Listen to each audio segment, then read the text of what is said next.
तो भाइयों देवी गधे पे चढ़ के बैठ जाती है। भाइयों देवी गधे पर बैठकर घूमती है, देवी गधे पर बैठकर भ्रमण करती है, अर्थात देवी की सवारी गधा है। अब आगे ये भी जानेंगे कि आखिर देवी की सवारी गधा क्यों है। बोलो सतगुरुदेव की जय, बंदी छोड़ कबीर साहेब की जय, बंदी छोड़ गरीबदास जी महाराज की जय, स्वामी रामदेवानंद जी महाराज की जय, बंदी छोड़ सतगुरु रामपाल जी महाराज की जय, सभी संतों की जय, सभी भक्तों की जय, धर्मी पुरुषों की जय। सत साहेब। कबीर इस संसार को समझाऊं के बारे, ये पूंछ पकड़ते भेड़ की और उतरा जावे पार। काल का जाल बड़ा विकट है, सबने एक ही कुएं की भांग पी रखी है, एक के बाद दूसरा, दूसरे के बाद तीसरा, तीसरे के बाद चौथा, सब जगह काल का जाल फैला हुआ है। अभी होली गई ही नहीं कि आ गया सिर पर बसोड़ा। ये बसोड़ा क्या है, ये क्यों मनाते हैं, इसका मनाने का क्या कारण है। ये बसोड़ा मनाना भी एक काल का जाल है। तो चलिए वीडियो शुरू करते हैं। पवित्र हिंदू धर्म ग्रंथों के अंतर्गत 18 पुराण आते हैं और 18 पुराणों में एक पुराण है स्कंद पुराण।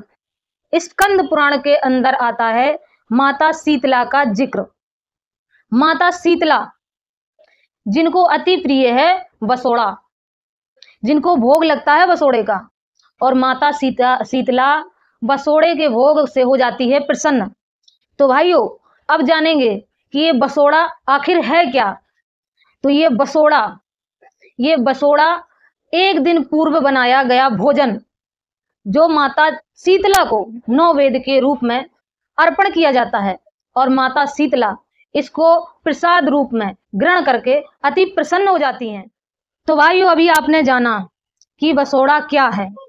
बसोड़ा जो माता शीतला के भोग में प्रसाद रूप में एक दिन पूर्व बनाया गया भंडारा, जो उनके भक्तों द्वारा, माता शीतला के अनुयायी द्वारा, माता शीतला को मानने वाले द्वारा और माता शीतला से लाभ प्राप्त करने वाले भक्तों द्वारा तैयार किया जाता है।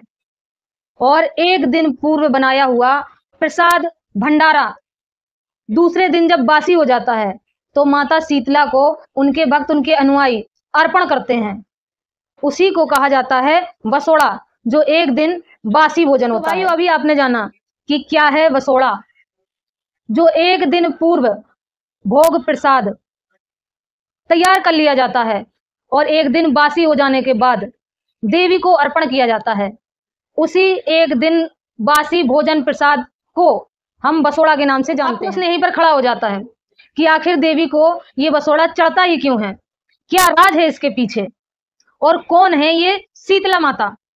तो आइए इस पर ही एक नजर प्रकाश डाल लेते हैं। बाबा भोलेनाथ कहते हैं, शीतले तुम जगत माता, शीतले तुम जगत पिता, शीतले तुम जगत दात्री, शीतलाए नमो नमः। तो कुछ लोग शीतला माता को बाबा भोलेनाथ की अर्धांगिनी के रूप में जानते हैं, और इस वाक्य से लगता है कि बाबा भोलेनाथ शीतला माता को अपनी माता के रूप में पूजते हैं। भाइयों देवी एक रूप अनेक, कहीं ना कहीं ये देवी दुर्गा का ही एक रूप है, जिनको हम शीतला माता के नाम से जानते हैं। अब आइए अब शीतला माता के रूप का वर्णन देख लेते हैं। एक हाथ में झाड़ू, दूसरे हाथ में सूप, और तीसरे हाथ में नीम, और चौथा हाथ अभय मुद्रा में, अर्थात देवी 4 हाथ धारण करती है। तो भाइयों देवी गधे पे चढ़ के बैठ जाती है। भाइयों देवी गधे पर बैठकर घूमती है, देवी गधे पर बैठकर भ्रमण करती है, अर्थात देवी की सवारी गधा है। अब आगे ये भी जानेंगे कि आखिर देवी की सवारी गधा क्यों है। तो भाइयों स्कंद पुराण के अंतर्गत आया है कि बाबा भोलेनाथ के पसीना से एक असुर की उत्पत्ति हुई, जोरासुर। जोरा का अर्थ होता है बुखार। अब जैसे बुखार आता है तो बुखार में पसीना निकलता है, उसी प्रकार बाबा भोलेनाथ के बुखार से जुरासुर की उत्पत्ति हुई, जुरासुर प्रकट हुआ। तो भाई बाबा भोलेनाथ हैं, उनके जटों से भी असुर पैदा हो जाते हैं, तो पसीना से भी प्रकट हो गया। तो इस प्रकार उस असुर के साथ इस मृत्यु लोक में देवी शीतला माता इस मृत्यु लोक में आने के बाद राजा विराट के नगर में रहने लगी। जब राजा विराट को पता चला तो राजा विराट ने देवी शीतला से अपने नगर में रहने से मना कर दिया। बस क्या था, देवी शीतला राजा विराट से क्रोधित हो गई और क्रोधित होने के बाद देवी शीतला ने राजा विराट की सारी प्रजा को परेशान करना प्रारंभ कर दिया। अब भाई इन देवी देवताओं का तो काम ही है कि अगर इनकी पूजा ना करो तो ये कुछ ना कुछ ऐसे परेशानियां दे देते हैं और उसके बाद अपनी पूजा करवा लेते हैं।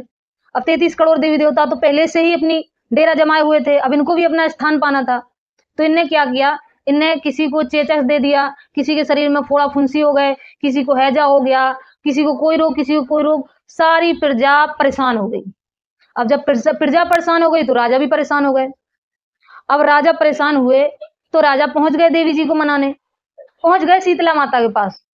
अब क्या था, शीतला माता का बन गया भव्य मंदिर और डर के मारे राजा दुखी था, उसकी प्रजा दुखी थी, इसलिए शीतला माता की भी पूजा प्रारंभ हो गई और चढ़ने लगा शीतला माता को बसोड़ा। शीतला माता प्रसन्न हो गई तो शीतला माता के द्वारा जो फैलाई गई चेचस, बीमारियां, फोड़ा फुंसी वगैरह थी, वो सब शीतला माता ने ठीक कर दी।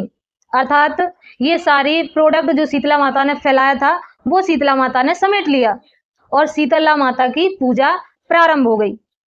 अब ये जानिए कि शीतला माता अपने हाथों में झाड़ू, नीम, सूप आदि क्यों धारण करती हैं। तो जब फोड़ा फुंसी शरीर में हो जाते हैं, चेचस हो जाता है, तो वो बहुत जलन करते हैं, तो उनको हवा डुलानी पड़ती है।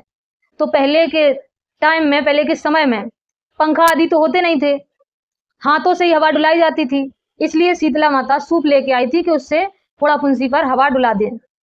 और दूसरा, नीम धारण करती है।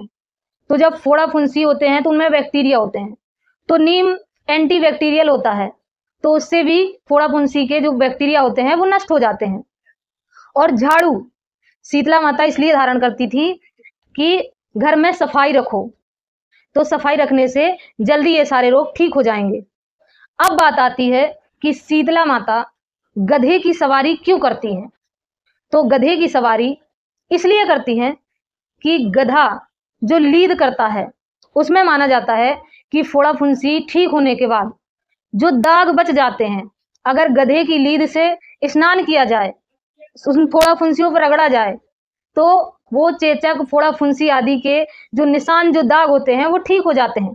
इसलिए शीतला माता गधे की सवारी करती हैं।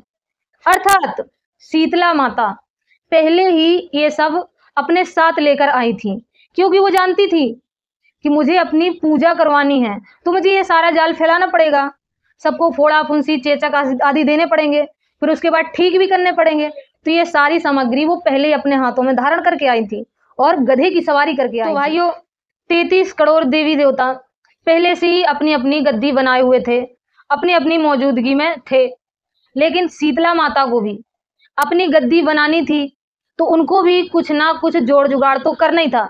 तो इस तरीके से शीतला माता ने भी अपनी गद्दी बना ली और पूजा अपनी प्रारंभ करवा दी। तो भाइयों, अब जान लेते हैं कि शीतला माता को बसोड़ा का भोग क्यों लगता है। तो भाइयों, चैत अष्टमी का एक दिन होता है, उस दिन शीतला माता ने अपने भक्तों को बताया था कि आज के दिन बासी भोजन का जो प्रसाद था, जो भंडारा था, वो शीतला माता ने ग्रहण किया था कि इसके बाद पूरी गर्मी भर बासी भोजन नहीं खाना है, क्योंकि उसके बाद भी बासी भोजन नुकसान करता है और हैजा आदि बीमारियां उससे उत्पन्न हो सकती हैं। इसलिए शीतला माता ने अष्टमी के दिन बसोड़ा खाने का ये भक्तों को, अपने शिष्यों को, अपने अनुयायियों को ये बताया था। तो उनके अनुयायी इसी दिन, अष्टमी के दिन, एक दिन पूर्व भंडारा बनाते हैं, प्रसाद बनाते हैं और दूसरे दिन देवी जी को अर्पण करते हैं। उसके ग्रीष्म काल तक फिर वो बासी भोजन नहीं खाते। वायु माता शीतला एक देवी शक्ति है और ये जो बीमारियां देती हैं, उन्हीं बीमारियों को, मात्र उन्हीं बीमारियों को ये ठीक कर सकती हैं। उसके अलावा ये कोई भी आपकी समस्या ठीक नहीं कर सकती। ये दैविक शक्ति है और दैविक आपदा के अंतर्गत आती हैं।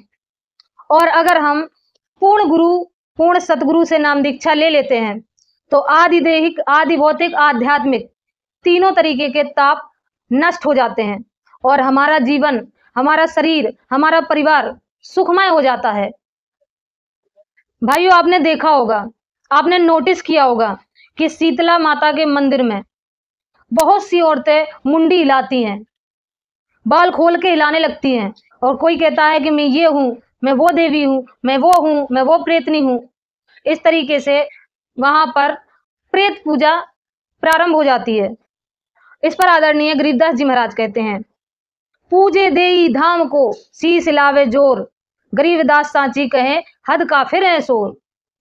अर्थात जो देवी देवताओं के धाम पर जाकर शीस हिलाते हैं, प्रेत की तरीके नौटंकी करते हैं, वो भगवान का, परमेश्वर का भक्त नहीं, परमेश्वर का शत्रु है। तो भाइयों, अगर आप भी ऐसी किसी परेशानी से ग्रस्त हैं, आपके परिवार में कोई ग्रस्त है, तो पूर्ण संत की शरण में आने के बाद कोई शीस नहीं हिलाता।